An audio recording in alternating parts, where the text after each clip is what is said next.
Selamat pagi dokter, perkenalkan kami dari SGD B6 izin untuk mempresentasikan hasil dari student project kami dengan judul Spondylitis TB of the Spine.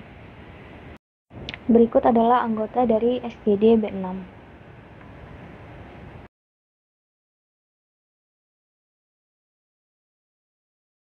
Baik, sebelumnya perkenalkan, saya Kumang Indra Paramarta dengan NIM AHIR 048 akan menjelaskan bagian bab 1 yaitu latar belakang. Mari kita mulai dengan sebuah fakta bahwa spondylitis TB ataupun yang sering dikenal sebagai pod disease atau yang lebih akrab disebut dengan TB tulang belakang merupakan salah satu infeksi tuberkulosis muskuloskeletal yang meningkat, terutama pada negara berkembang termasuk salah satunya Indonesia. Nah, perlu diketahui bahwa spondylitis TB merupakan salah satu komplikasi lanjutan dari TB paru, yaitu TB extrapulmoner. Pada epidemiologi, tercantum bahwa World Health Organization ataupun WHO ternyata telah melaporkan sebanyak total 10,6 juta kasus orang yang terinfeksi tuberkulosis di tahun 2021 dengan total 150.000 kasus TB tulang belakang yang tercatat setiap tahunnya.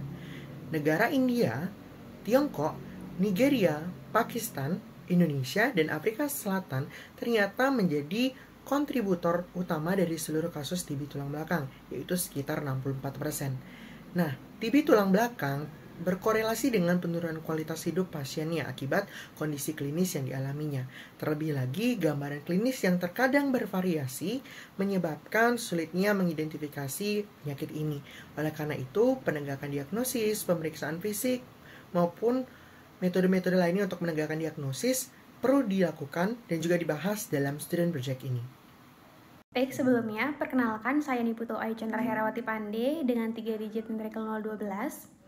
Adapun rumusan masalah dari student project ini adalah yang pertama, apa yang dimaksud dengan spondylitis tuberculosis ataupun TB. Yang kedua, bagaimana mekanisme terjadinya spondylitis TB. Yang ketiga, bagaimana diagnosis, prognosis, dan juga tata laksana dari spondylitis TB.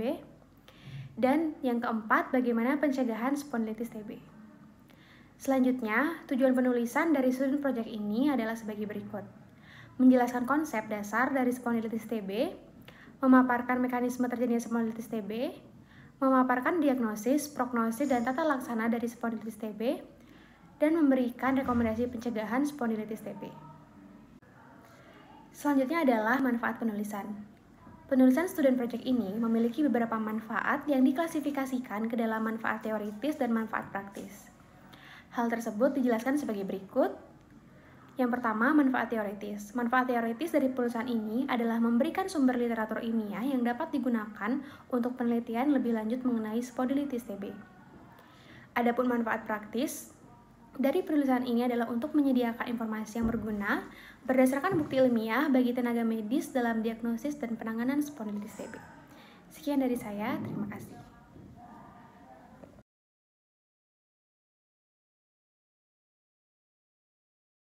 Baik, selanjutnya perkenalkan nama saya Ren Rasman dengan digit yang terakhir 217. Sekarang saya izin menjelaskan bab 231 yaitu definisi dari spondylitis atau tuberkulosis di bagian vertebrae.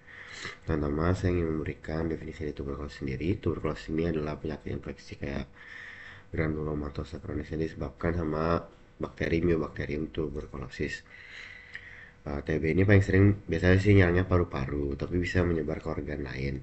Nah, bisa menyebar ke organ lainnya ini apa? Bisa menyebar ke vertebrae yang nantinya akan menyebabkan spondylitis tuberkulosis.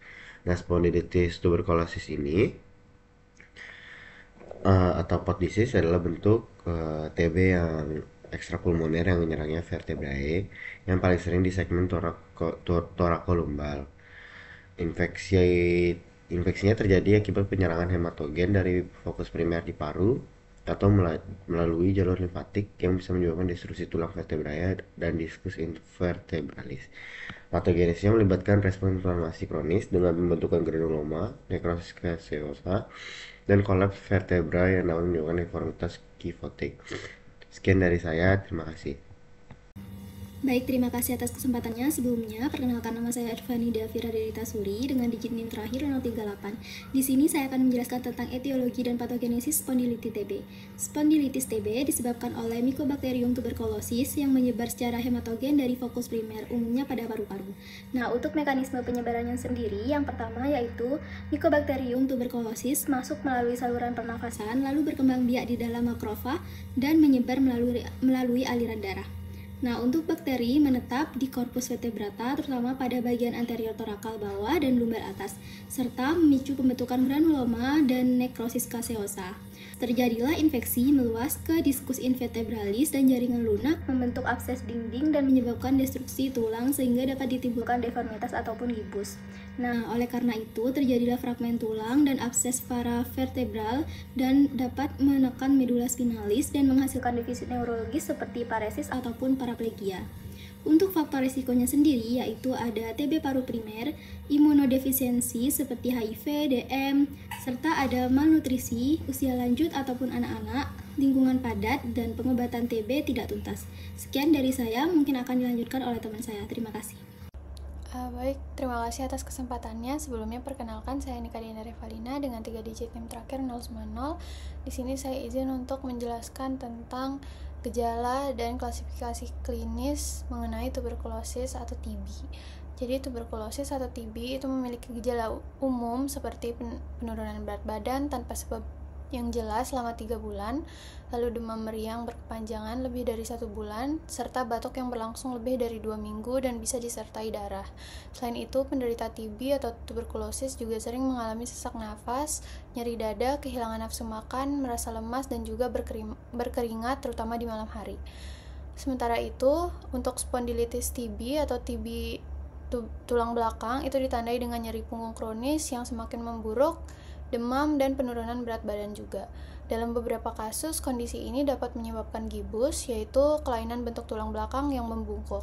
Infeksi yang berlangsung lama itu bisa memicu terbentuknya nanah di sekitaran tulang belakang yang berisiko menekan saraf dan menyebabkan gangguan neurologis. Mungkin sekian dari saya, terima kasih. Diagnosis spondilitis TB atau POTS disease dimulai dengan pemeriksaan klinis yang mencakup anamnesis dan pemeriksaan fisik. Pasien umumnya mengeluhkan nyeri punggung kronis yang progresif, seringkali tanpa adanya trauma sebelumnya. Selain itu, gejala sistemik seperti demam ringan, keringat malam, dan penurunan berat badan dapat muncul, terutama pada kasus dengan infeksi aktif. Pada pemeriksaan fisik, ditemukan nyeri tekan lokal di daerah yang terinfeksi, kekakuan, serta kemungkinan adanya deformitas tulang seperti kyphosis. Defisit neurologis juga dapat terjadi akibat kompresi sumsum tulang belakang oleh abses atau jaringan granuloma putosa. Kemudian, pemeriksaan radiologi sangat penting dalam menegakkan diagnosis spondilitis TB. X-ray dapat menunjukkan destruksi vertebra, penyempitan ruang intervertebralis, dan deformitas khas seperti gibus. Namun, perubahan awal seringkali tidak terdeteksi dengan X-ray sehingga diperlukan pemeriksaan pencitraan yang lebih sensitif. MRI merupakan modalitas terbaik untuk mengevaluasi keterlibatan jaringan lunak, keberadaan abses paravertebral atau epidural, serta kompresi sumsum tulang belakang. CT scan dapat digunakan untuk melihat destruksi tulang dengan lebih jelas dan membantu dalam prosedur biopsi aspirasi untuk konfirmasi mikrobiologi.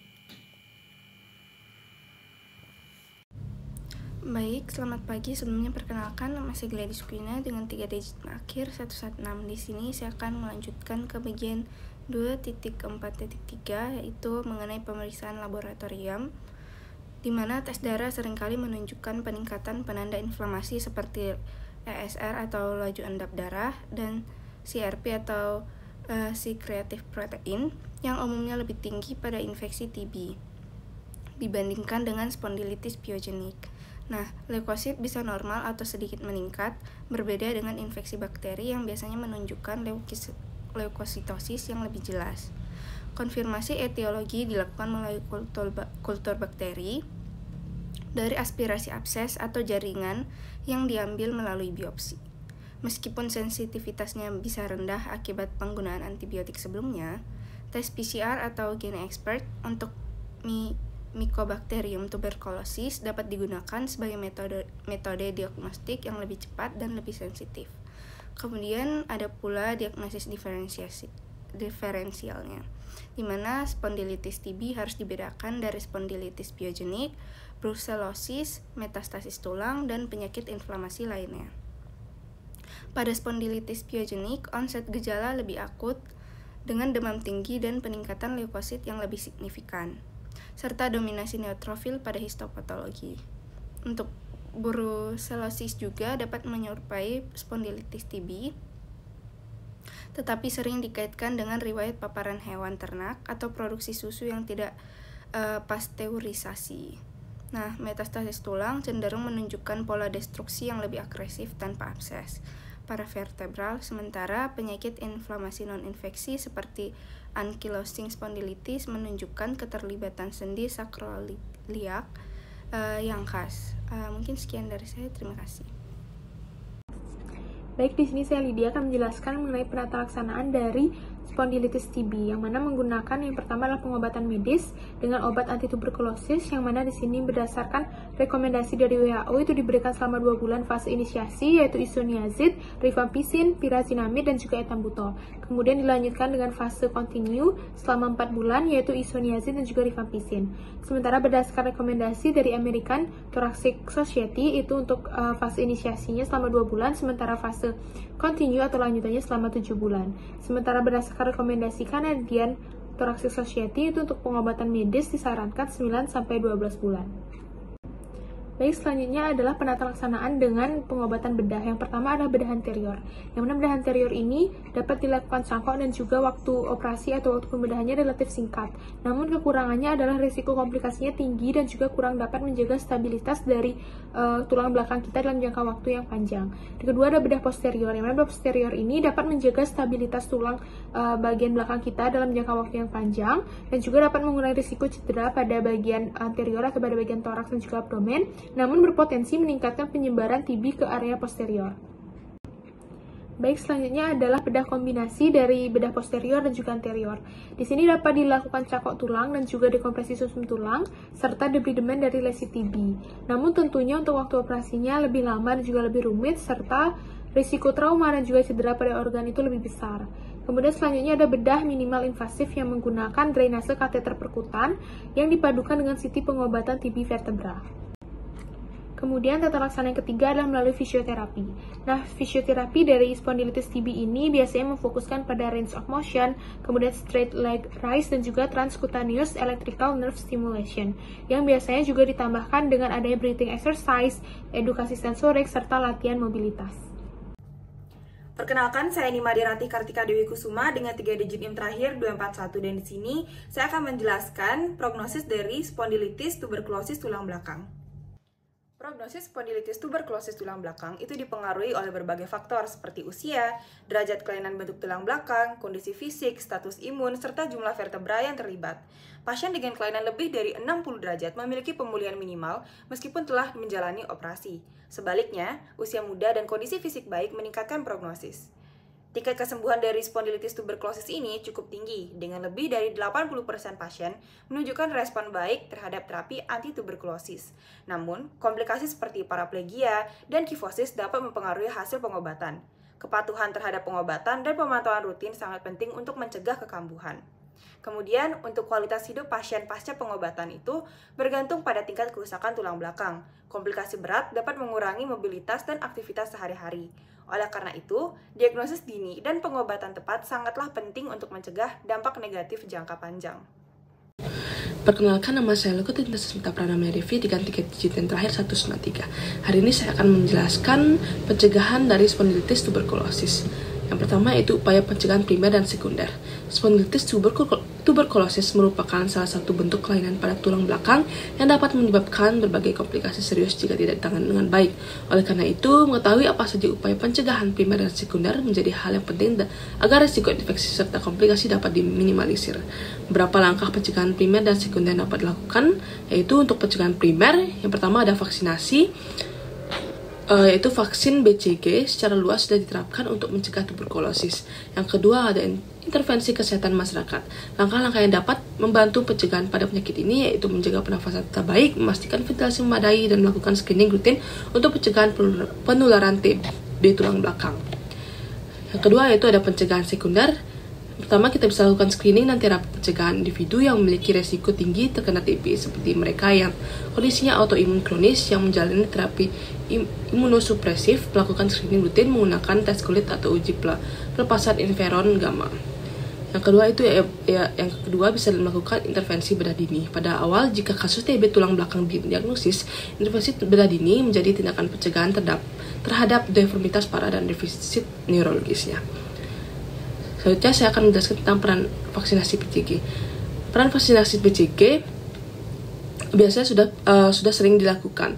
Maka dari itu efektivitas vaksinasi BCG dalam mencegah spondilitis tuberkulosis masih perlu dilakukan penelitian lebih lanjut.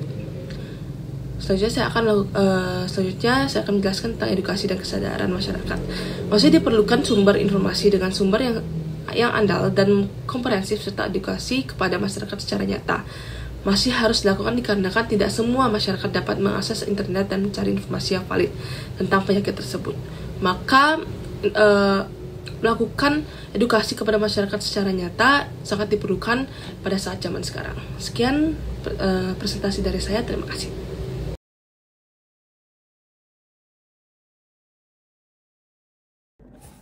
Perkenalkan, saya Hana Lavina Wijaya dengan 3 digit NIM terakhir 168. Di sini saya akan menjelaskan bab 3, yaitu 3.1, kesimpulan dan juga saran. Spondilitis TB atau penyakit POT adalah infeksi tulang belakang yang disebabkan oleh Mycobacterium tuberculosis, biasanya menyebar dari infeksi TB paru melalui darah. Penyakit ini menyerang vertebra, terutama di daerah torakal dan lumbal, menyebabkan peradangan, destruksi tulang, deformitas, dan komplikasi neurologis. Diagnosis yang dilakukan melalui anamnesis, pemeriksaan fisik, radiologi, dan laboratorium, yaitu kultur dan juga PCR. Kemudian pengobatan utama adalah terapi obat antituberkulosis atau OAT selama 6-18 bulan dengan intervensi bedah pada kasus berat. Dan pencegahan meliputi vaksinasi BCG, screening rutin, terapi pencegahan, dan edukasi masyarakat untuk deteksi dini dan peningkatan kesadaran. Untuk sarannya, pemerintah dan lembaga kesehatan perlu meningkatkan lagi kampanye edukasi tentang TB dan juga spondilitis TB, terutama di daerah berisiko tinggi, serta memastikan akses mudah ke screening, pemeriksaan radiologi, dan laboratorium untuk diagnosis dini. Kemudian petugas kesehatan harus dilatih untuk mengenali gejala dan juga memberikan obat yang sesuai dengan protokol WHO. Sementara untuk ketersediaan OAT dan vaksinasi BCG, terutama pada bayi baru lahir, perlu ditingkatkan. Nah, pasien juga yang sembuh memerlukan rehabilitasi fisik untuk meningkatkan efektivitas dari vaksin BCG, memahami resistensi obat, dan juga mengembangkan strategi pencegahan yang lebih baik. Sekian dari saya, terima kasih.